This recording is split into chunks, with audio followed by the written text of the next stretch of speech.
Hey guys, welcome back to my channel. I am here doing a reading wrap-up slash recent reads. I think I'm gonna call it recent reads, which does actually end up doubling sort of as my May wrap-up. I intended to switch to recent reads with the idea that I would be reading a lot more, and then I didn't read a lot more. But June is already off to a good start. It is the 2nd, and I've already finished a book I'd already started.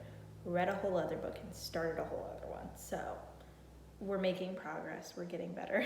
But yeah, I just wanted to go through some of the books I've read recently. I believe it is 7 books recently, not all in May yet. Obviously, one of them is the one I finished yesterday, but yeah, let's go ahead and start with the one I finished first and then just go up from there. First one I read was The Bear and the Nightingale by Catherine Arden. It is a Russian-inspired folklore retelling. I'm not sure if it's inspired by like a specific Russian legend or if it's just generally inspired, because so it follows this main character, Vasya, and her whole family really over the course of her entire life and a little bit before her life. And basically the Vasya's whole village has always left out offerings for different house spirits and different spirits around, and the horses, and that's just how it's always been until Vasya's mother dies when Vasya is born in childbirth, as mothers do. And so Vasya gets a stepmother, Anna, and Anna is very, very, very religious. Partially, so the reason Anna's very religious is she can see all of the creatures that Vasya can. Everyone else in the village can't really see them, they just know they're there and just believe in them. But Vasya can see them, and so can Anna. And so Vasya interprets this as these are my friends, and Anna interprets it as these are demons. So basically, Anna gets married off to Vasya's father. This not necessarily by choice, but gets married off and sent up. And she basically, she along with a priest that comes in, turns the whole town basically to Christianity and away from the old ways of leaving out offerings for all of the spirits, which obviously causes issues. And so basically it's Vasya dealing with that and then dealing with a bigger plot that I don't really want to reveal because it isn't revealed to her, but there's a Frost King. Yeah. But yeah, I really enjoyed this book. I listened to the audiobook as has been recommended to me by a lot of people. But I listened to the audiobook of it. It was very good. It was very good. It took me a second to get into it, the pacing of the book, because I expected to boom, we're right into it, but it starts off before Vasya is born and goes through, which I did enjoy once I realized that's what it was doing.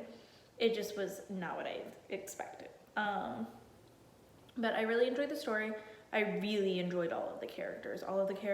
I had a hard time keeping their names straight because they were all very Russian sounding names, and they do that thing that Russian stories do where everyone goes by their formal name and their informal name, or maybe it's I don't know. They're goes by 2 different names essentially. Vasya went by Vasya or Vasilisa, and yeah, it was hard to keep track of that sometimes, but since I was listening to the audiobook, all of the characters had different voices. It was the same person doing them, but they had different voices. So that made it quite a bit easier to follow that. But no, I very much enjoyed the atmosphere. I enjoyed all of the characters and the plot.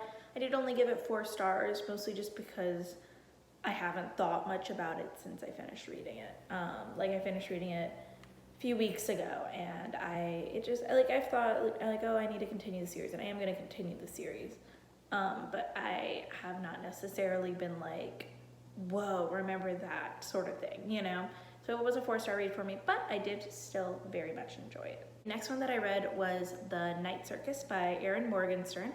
I did also read this one as an audiobook because this is my girlfriend's copy, and I did not realize she had a copy of it when I started reading it. But it's a really pretty copy. It's got a flap thing. It's super cool. She had picked it up at a thrift store and never read it.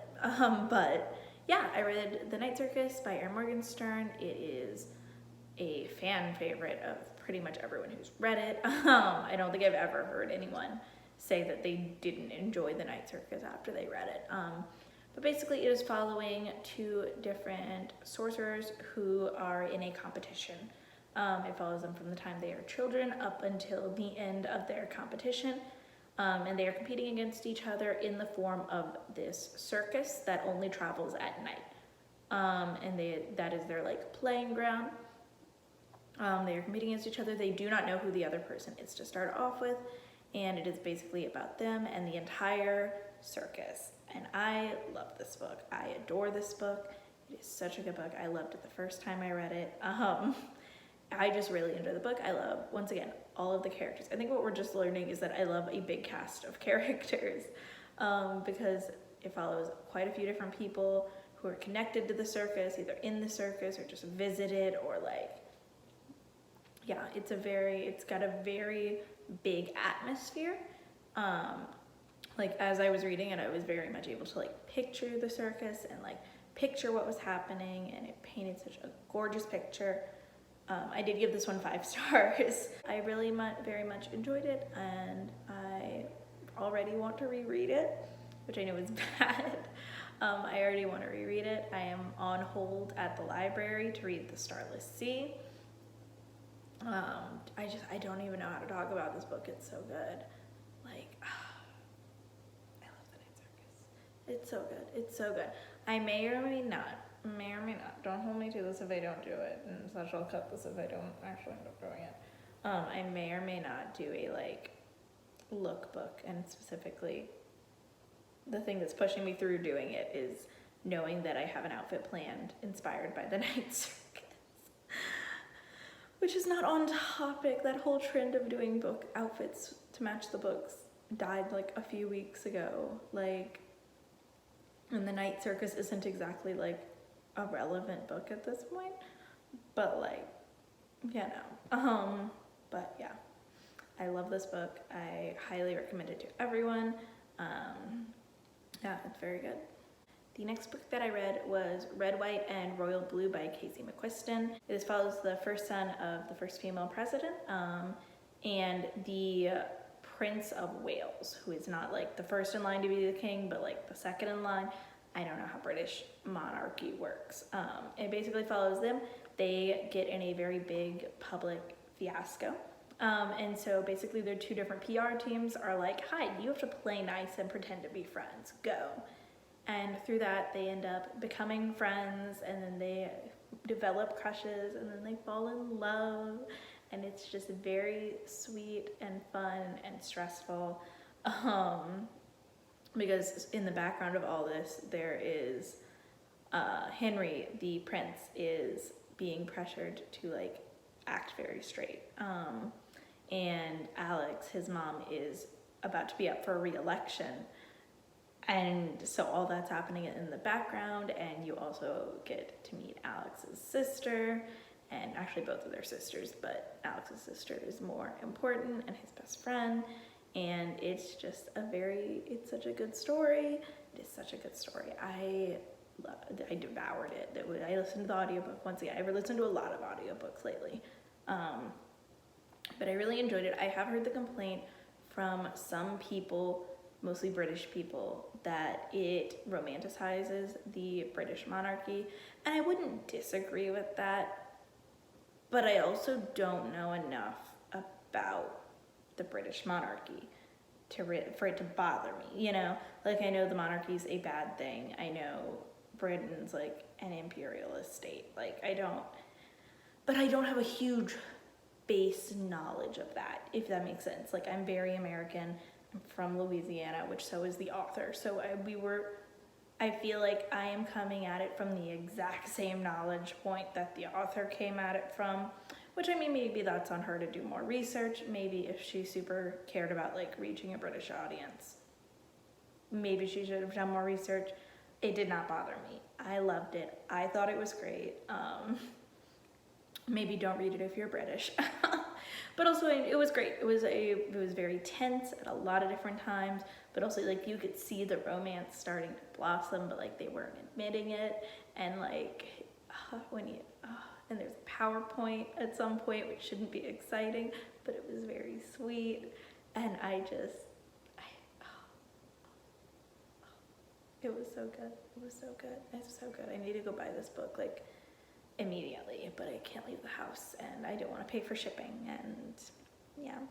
But yeah, I just it was so good. It was so good. I get why everyone was gushing about this, like put this in their best of 2019 books, because it was amazing. I did, yeah, 5 stars. Great. I'm gonna buy it as soon as I can get to it. The next one I read was Daisy Jones and the Six by Taylor Jenkins Reid. I did listen to it on audiobook, which everyone keeps saying is the only way to enjoy reading it, because apparently actually physically reading it is just sort of meh. And I read it. It basically follows, it is a told like sort of documentary or interview style, following by like a autobiographer or like memoir writer or biography, sorry, they're not the ones writing it, but a biography sort of thing for this band called Daisy Jones and the Six. And so it's basically just interviews with the members of the band and Daisy Jones and people involved in the band or around the band, and it's just sort of following how that all happens, or like a history book. It was fine. It was fine. I am not super into I don't get super into bands that much. I don't really care. Like, I listen to music and stuff, and there's people I enjoy listening to, but like I don't know things about anything, and like the actual people, you know, like that's just not, I don't care sort of thing. But I enjoyed it well enough. It was just sort of fine. And the big gripe I have with this is there's a lot of points where it felt like the characters were looking at the camera and going, here is the moral. And I didn't care for that, because I'm like, why? Like, there's like different like topical thing, like, because I don't want to spoil stuff. But like, we're gonna mention this like controversial topic and we're gonna have a statement on it, like that sort of thing, which doesn't make sense in terms of like people talking about their lives, you know? Like, you don't, like, it didn't make sense, like, straight up. Did the end of it make me cry a little bit? Yeah.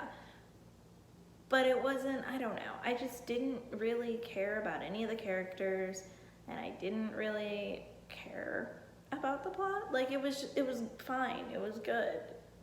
But like, emotionally, I was not invested in anything that was happening, basically. I was just like, okay, this is fine, let's move on, sort of thing. I don't know, it was fine. It was fine. That's all I can really say about it. It was fine. I did give it 4 stars, which maybe should be 3 stars. I think it was a low 4 stars. I'd have to pull up Copile and all that, and I'm not doing that. But I gave it 4 stars, which it was maybe a mistake, but what can you do? The next book that I read was The Secret History by Donna Tartt, which is a dark academia darling. Basically, it follows Richard as he starts at a new college that is a very prestigious college, and he tries to get into the classics, the like Greek classics class, but it is only taught by one professor, and he has to accept the students on a personal basis. And so Richard basically is accepted in that class with the stipulation from the professor that he has to drop all of his other classes and only take classes from that one professor. So basically he joins in with that group. There's only about 5 other students, and becomes friends with them, and they become a very tight-knit group until some murdering happens. I'm not gonna spoil who gets murdered or the circumstances, but some murdering happens. And that sort of dissolves the group into chaos. As they try to cover it up, they succeed in covering it up, but like as they try to cover it up and just do their best to live with this and live with each other after their actions.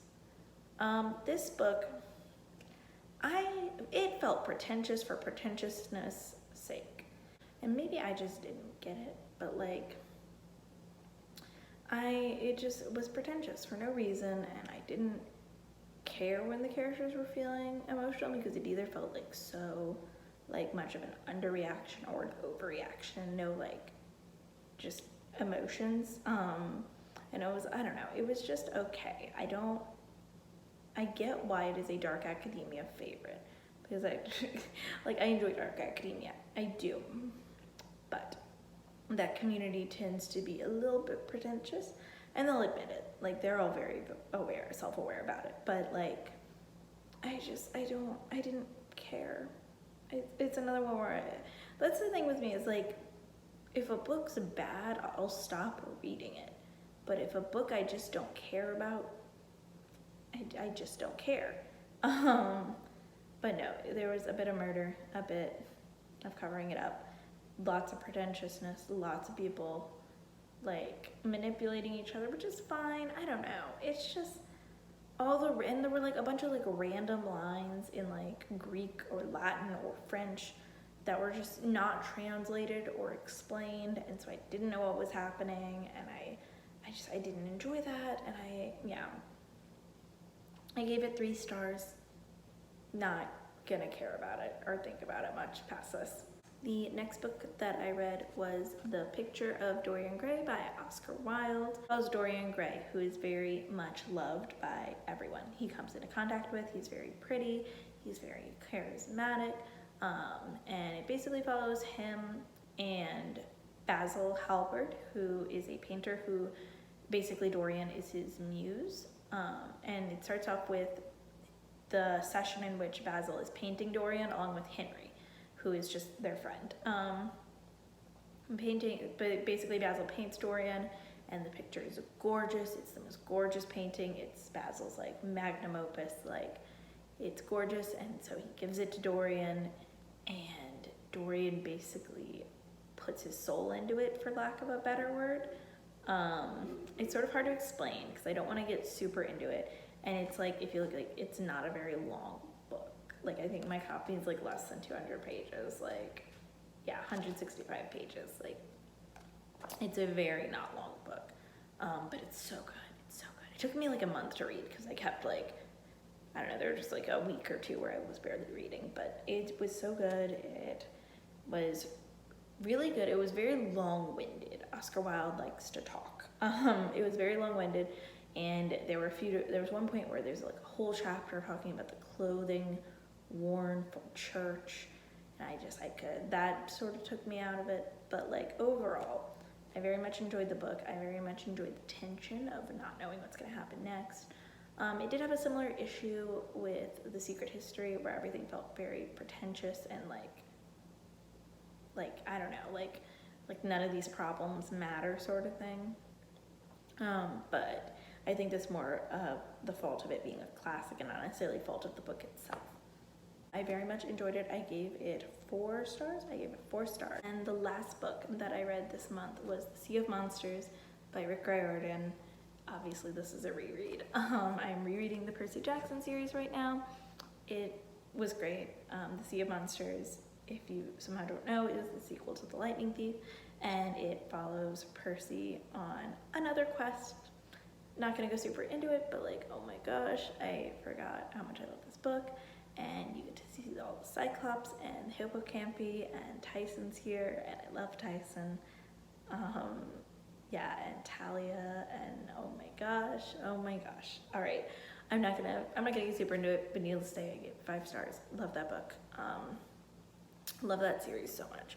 I'm not gonna say much about it because I don't want to spoil it, even though it's like a really old series at this point, but I don't want to spoil it. But just know I'm rereading those. Maybe I shouldn't even be rating them because I'm just gonna give them all 5 stars realistically. Maybe not, I don't know. I may not have as emotional of a connection to the last couple. I don't know. I don't think that'll be the case, but I don't know. Because they came out when I was a little bit older. But yeah, that is all of the books I have read recently. Thank you guys so much for watching.